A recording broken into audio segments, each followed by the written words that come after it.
So here we are at the Pickleball Paradise, yeah. And don't see any deer up there, but I got something interesting, and you may wonder, what's this got to do with pickleball? Well, as you know, many times I have deer come up to my place, and here we have a pretty simple 100-piece puzzle that we can finish up here, and we can conclude, hey, we've solved the puzzle. Now, what in the world does a puzzle have to do with pickleball? And that's because this. Whenever you go to play a game of pickleball, it's like solving a puzzle.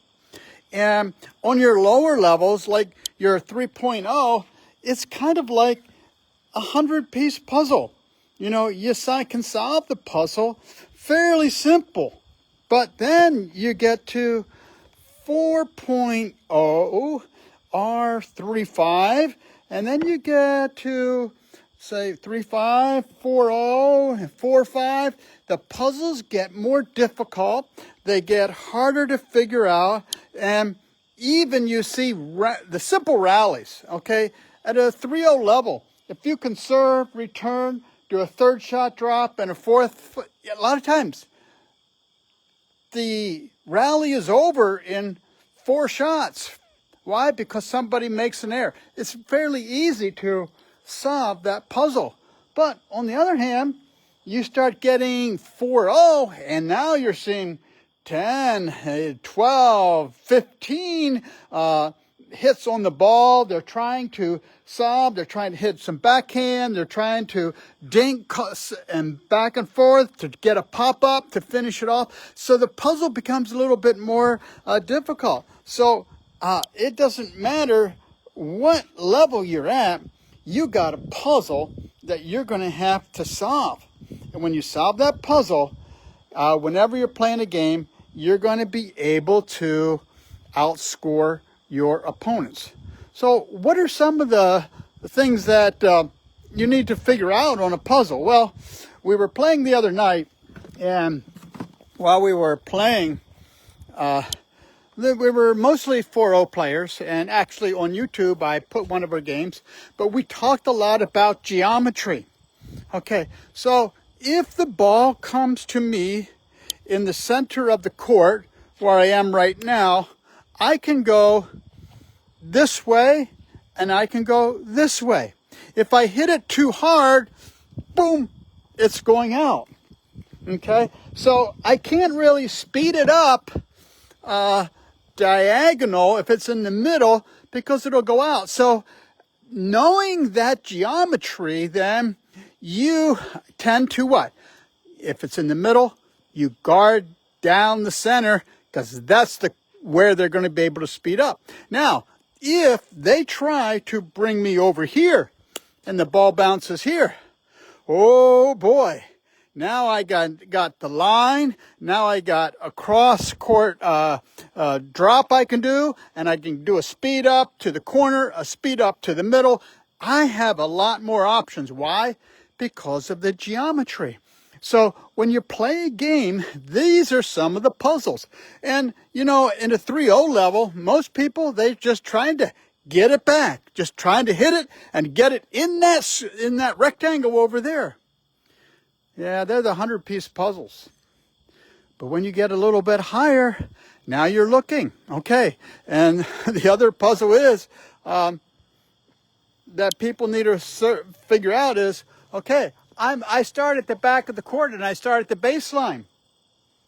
And some players, you'll see beginning players, like 2.5 players, they like to stay in the back. Why? Because they are afraid to come up here to the kitchen line, because somebody could hit it hard at them.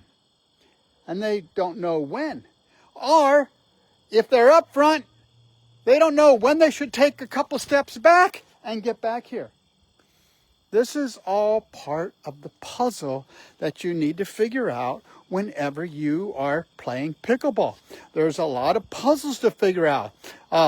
And for instance, if someone is taking and you do a speed up straight,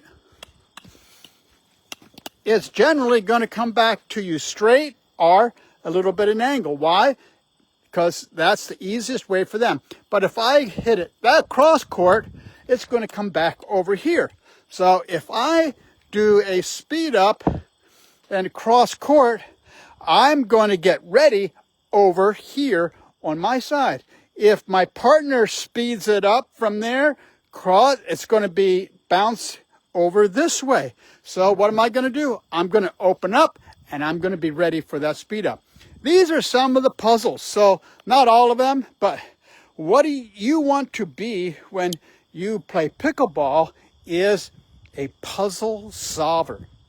And no matter what level you're at, you're going to, the very beginning, you're going to have to figure out, how do I move my feet to get to the right place so that I can hit the ball over and keep it in? Those are simple puzzles. You know, how do I keep score? Simple puzzles. How do I switch back and forth? These are simple things to do, but you're going to get more and more complex puzzles. And when you find that you can really do easily the 100-piece puzzle, then you're going to play some better players. And the better players are going to say, oh, no, I got to figure out things I didn't figure out before. And you're going to go to 1,000, to a 300-piece. And then you're going to advance. And now you're playing some 4-0, some 4-5s, and the puzzle gets more difficult. So whenever you think of playing pickleball, think of it as a puzzle that needs to be solved. Think of your geometry. Think of your angles. And you're going to find that when you solve your angles, you're going to increase your pickleball IQ. And when you increase your pickleball IQ, your game will take a great leap in effectiveness because you're at the right place, making the right shots, and with the right tempo. And so that's really, really important in solving the puzzle of pickleball.